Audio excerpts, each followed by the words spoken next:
Good morning ළමයි. Good morning sir. අද පළවෙනි දවස නිසා පොඩි හැඳින්වීමකින් පස්සේ ලෙක්චර් එක පටන් ගත්තා. මිස් ආවි, උඹට සර් කියන හැමදේම තේරෙනවද? මේ අතරේ සංසුලා මගේ කනට කරලා ඇහුවා. ඔව් සංසි, ඇයි? අන්ඩර දෙමළ වගේනේ බං. මට නෝට් එකක් ලියා ගන්න බැරි වුණා. අනිත් ඉංග්‍රීසියෙන්නේ කියවන්නේ. මට මේ කියන දේවල් වලින් වචන දෙක තුනයි තේරෙන්නේ. හොස්ටල් එකට ගියාම අපි බලමු. දැනට අහගෙන ඉන්න. පොඩි කාලේ ඉඳලම ඉංග්‍රීසි භාවිතය තිබුණ නිසා මටයි යශෝටයි ඉංග්‍රීසි ප්‍රශ්නයක් වුණේ නෑ. හැබැයි අපි ඩිපාර්ට්මන්ට් එකේ ළමයි ගොඩ දෙනෙක්ට ඉංග්‍රීසි අමාරු ප්‍රශ්නය තියෙනවා කියලා මට තේරුණේ එයාලගේ කතාවෙන්. එක අතකට අවුරුදු 13ක්ම සිංහලෙන් ඉගෙනගෙන එක පාරටම ඉංග්‍රීසියෙන් උගන්නන්න ගත්තම නිකන් පොල්ලෙන් ගැහුවා වගේනේ. අනේ මන්ද අප්පා, පව් ළමයි. මට ඒ ගැන ඇති වුණේ කලකිරීමක්. යශෝ මාරම බඩගිනී දැන්නම්. කැන්ටිමේ කෑම කොහොමද දන්නේ නෑ නේද? කොහොමුණත් ඉතින් කන්න වෙන්නේ කැන්ටිමෙන් තමයි සාවි. ළමයි කන්න යමු. එතකොටම අපේ ඩිපාර්ට්මන්ට් එකේ තිසර කියන ළමයෙක් අපිට කතා කළා.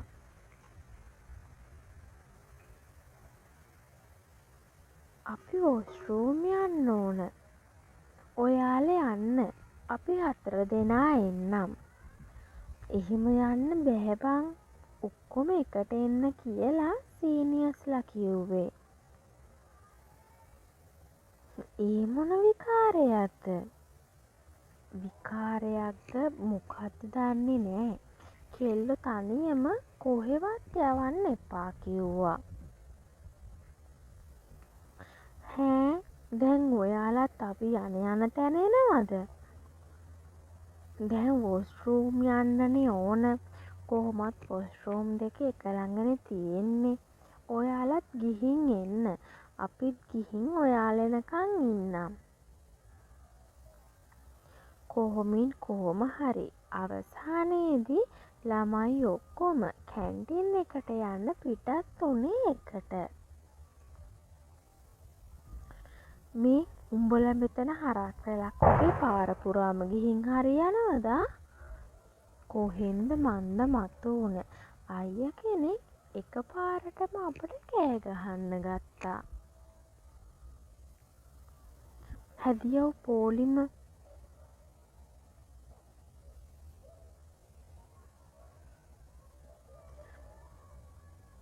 තොපිට මේව හැමදාම කියන්න බෑ. හරි අයියේ. මේ කෙල්ල උඹලට මේවා උඹලයි කොල්ලෝ කිව්වේ නැද්ද? අපි උන්ව නම් දැනුවත් කරලා තියෙන්නේ. මම උඹෙන් අහන්නේ.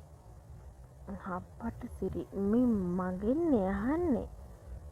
නෑනේ, පොලිමට හැමතැනම යන්න ඕන කියලා කිව්වේ නෑ. මම කියලා දැම්මා.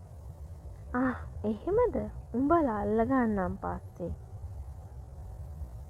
කියලා කොල්ලොන්ගේ පැත්තට පොතක් දික් කරලා කියපු අයියා කැන්ටිමට යමන් කියලා අපි එක්කම වගේ ආවා. ඇන්ටි මොන කෑමද තියෙන්නේ? මාළු, බිත්තර, සොසේජ් තියෙන්නේ. එහෙනම් මාළු කෑලි 4ක් කෑම 4ක් දෙන්න.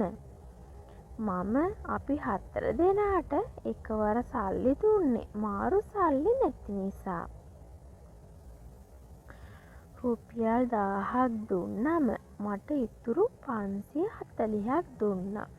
ඒ කියන්නේ කෑම එකක් 80යිද? ඒ සාවේ ලාභයිනේ බං.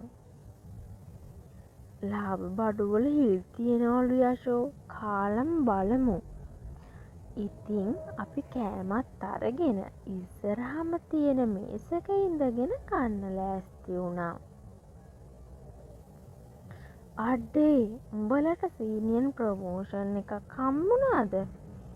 සීනිය අක්ක කෙනෙක් ඇවිත් අපෙන් ඇහුවා. ඇයි අක්කේ? යකෝ උඹල දන්නේ නැද්ද? ඔතන වාඩි වෙන්නේ තර්ඩ් ඉයර්ස්ලා කියලා. අඩු ගානේ අපිවත් ඔතන වාඩි වෙන්නේ නෑ. මේ බවක් නොදන්න අපි 4 දෙනා මූණට මූණ බලාගත්තා. නැගිටපල්ලා. ඵලයවුවර පිටිපස්සේ මේසෙකට. අනික කොල්ලෝ කෙල්ලෝ මාරු වෙලා වාඩි වෙන්න ඕන. තොපි රූම් ගැටි ගම්වල ගැටි ගහගෙන හිටියොත් බලාගන්නම්. ගැට්ට ගහන්න බෑ. ඉතින් අපි සද්ද නැතිව කෑම ටිකත් අරන් යන්න නැගිට්ටා. ගැට්ට ගහනවා කියන්නේ මොකද සංසලා? ගැට්ට කියන්නේ මං හිතන්නේ එකම ගමේ එකම රූම් එකේ අය වගේ. ඒ කෙල්ල කවුද මට කතා කරනවා? බලන්න බය වුණත් ඒ කතා කරන්නේ මට කියලා හැඟුණ නිසා මං හැරිලා බැලුවා. උඹලා දෙන්නවිත් මෙතනින් වාඩි වෙයන්. ඉස්සෙල්ලා අපිව නැගිට්ටපු තැනටම ආයෙම අයියා කෙනෙක් මටයි යශෝටයි කතා කළා.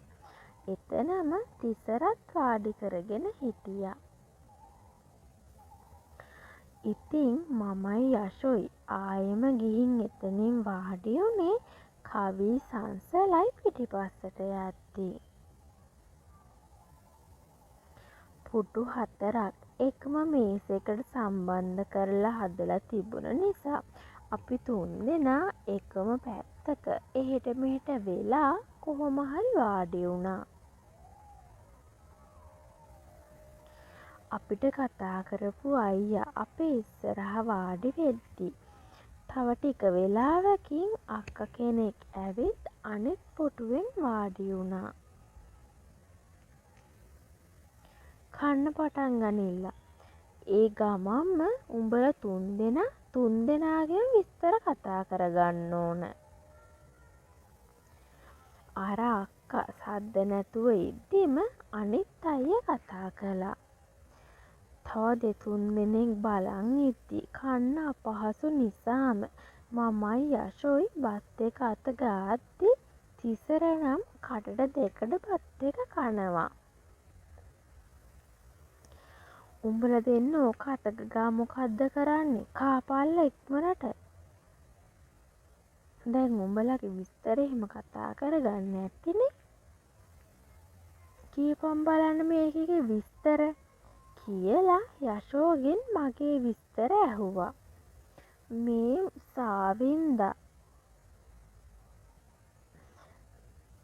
සාවින්දයා ගම ගල්කිස්ස. පවුලේ අම්මයි තාත්තයි අයියයි ආච්චි. තාත්තා කරන්න බිස්නස්. යශෝ මගේ විස්තර කියාගෙන යනවා. දැන් ගියපම් මේ කොල්ලගේ විස්තර. මෙයා තිසර ගම තටමන්නේ කියපන්. උඹ දැන් මේකේ විස්තර කියාගෙන ගියේ? උඹ දන්නවද ගම? නෑ උඹ දන්නේම නෑ කියන ලස්සන. උඹ කියපන් මේ කොල්ලගේ විස්තර. ඒ පාර ප්‍රශ්නය ඇහුවේ මගෙන්. නම තිසර. අනිත් විස්තර කියපන්.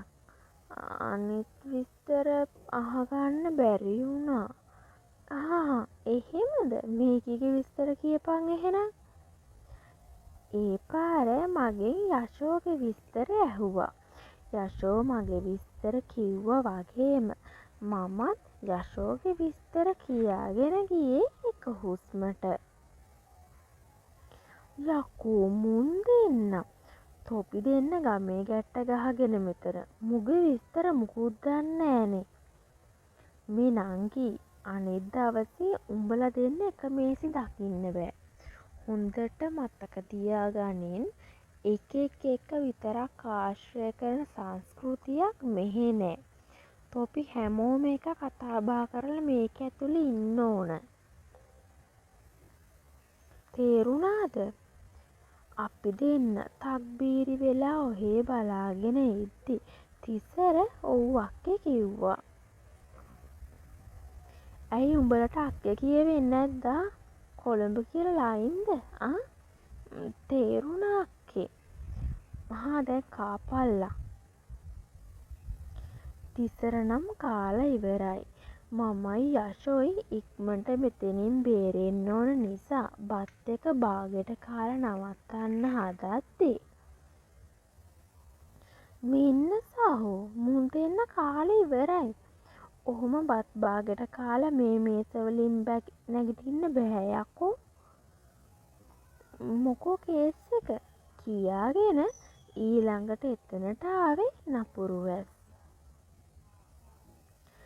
මේ මුන් දෙන්න කාලා ඉවරලු. මේ තව භාගයක්ම තියෙද්දි අපි එක්ක කතා කරපු අක්කා නපුරු වැස්ට තත්ත්වෙ විස්තර කළා. උඹේ ඔය ඉතිරි කෑම ටික දාපන් මේකෙ පිඟානට. නපුරු වැස් යශෝට කිව්වා. යශෝ ඊළඟට එයාගේ කෑම ඉතිරි ටික මගේ පිඟානට දැම්මා. දැන් ඕක අනපන් කියලා නපුරු වැස් ඊළඟට මගේ පැත්තට පා කළේ දවා අලු කරන සුළු බැල්මක්. මම ඉක්මනට බත් එක අනන්න ගත්තත් බය නිසාම අත වෙවුලනවා. ඔහොම දනන්නයා ඔය ඔක්කොම මාළු ටික එකට දාලා අන්නනවා. නපුරු වැස් ආයෙම කෑ ගහනවා. හරිද? ඒකනම් හිමින් ඇහුවේ. හරිද? ඒත් මම කතා නොකළ නිසා ආයෙම උස් හඬින් ඇහුවා. හරි අයියේ. දැන් කොල්ලා උඹ මැදින් වාඩි වෙයන් කියලා තිසරව මැදට දාලා මාව අනිත් පැත්තේ කොනෙන් වාඩි කළා. උඹ දැන් ඔය බත් එක ඉවර වෙනකම්ම මුන් දෙන්නට කවපන්. අනේ මට කියවුනේ නොදැනුවත්වම. මම හිතුවේ ඒ කෑම බල්ලෙක්ට දාන්න අනනවා කියලා. මොකද ඒකේ අපි තුන්දෙනාම කාලා ඉතුරුනේව තිබුණනේ. තිසරගේ බත් එකේ බත් ඉතිරි නොවුනත් කරපිංචා එහෙම ඉතිරි වෙලා තිබුණා. මොකද අනේ පනේ ගාන්නේ? ඇයි කෙල්ලේ උඹට කන්න බැරිද? බෑ.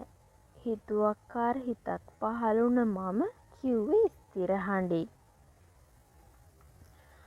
උඹලා දෙන්නටමනේ කන්න කිව්වේ. හැබැයි මේක උඹට විතරක් කව්වනවා. ඒ පාර නම් නපුරු වැස් කෑ ගැහුවේ මේසෙටත් අතින් පාරක් ගහලා. ඒ කෑ ගැහිල්ලට නම් මගේ ඇස්වල කඳුළු පටලයක් බැඳුනත් ඒ කඳුළු එළියට එන්න නොදී මං වග බලාගත්තේ කේන්තියටම. වෙන කරන්නම දෙයක් නැති තැන මමයි යශෝයි තිසර කවපු බත් කටවල් ටික ටික කෑවා. අනිත් දවසේ කෑම අරන් ඉතිරි කරනවද?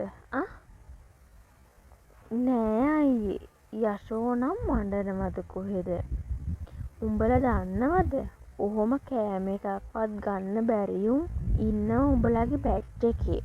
උඹලට නම් මේ කෑම කන්නත් බැරි වෙති. ඒත් ඒ කෑම එක ඕනමටත් වඩා වැඩි උන් ඉන්නවා. අනිත් දවසේ ෆුල් එක කන්න බැරි නම් හාෆ් එක ගනින්. තේරුණාද? ඔව් අයියේ. යශෝයි තිසරයි එක හඬින් කිව්වත් මං බිම් බලාගෙන හිටිය මිසක් උඩ බැලුවේ නෑ. උඹට තේරුණාද? ඔව් අයියේ. මං බිම් බලන්ම උත්තර දුන්නා. මූණ බලාගෙන කතා කරපන්. ඇයි මේ අයියගේ මූණ බලන්න බැරි තරම් කැතද? මෙච්චර වෙලා නපුරු ඇස් කෑ ගැහුවත් එතන හිටිය අක්කා මට කෑ ගහලා කිව්වා. බැරිම තැන මම නපුරු ඇස්ගේ මූණ බලලා ඔව් අයියේ කියලා අමාරුවෙන් කියාගත්තා. මේ අයියා කැතද? උඹට මූණ බලන්න බැරි? අර අක්කා ආයෙම අහනවා. නෑ. එහෙනම් එකපාර මූණ බලලා උත්තර දීපන්. ලයින් දෙන්නේ. දැන් නම් නපුරු ඇස් සිල්ලරන් වගේ කට පියාගෙන ඉන්නවා. ඒ මූණේ බලන්න බැරි තරම් කැතක් නම් නැහැ. ඒත් නපුරුකම නම් බේරෙනවා. ඒ ඇස් මගේ ඇස් එක්ක ගැටෙද්දි ඒ බැල්ම දරා ගන්න බැරි තැන මං බිම් බලාගත්තා. උඹලා මෙතන බලාගෙන ඉන්නේ වෙච්ච යන්න ඕනේ නැද්ද? ඵලයල්ලා. අනිත් අයියා කියද්දි අපි හිතින් හිතුවේ මෙයාලම නේද අපිව මෙච්චර වෙලා තියන් හිටියේ කියලා. යමන්සාවි කියපින්. යශෝ මාව ඉස්සරහට තල්ලු කරද්දි තිසරත් අපිත් එක්ක එකතු වුණා. යශෝ මගේ ලේන්සුව නෑනේ. මම ආයෙම පිටිපස්සේ හැරිලා බැලුවත් එතන ලේන්සුව නම් තිබුණේ නෑ. හැබැයි නපුරු ඇස් නම් වාඩි වෙලා හිටියා. අනේ සාවි ආයෙනම් උතනට යන්න බෑ. උඹට මං එකක් නෙවෙයි ලේන්සු පෙට්ටියක් ගෙන දෙන්නම්. ඉක්මනට මෙතනින් යමු.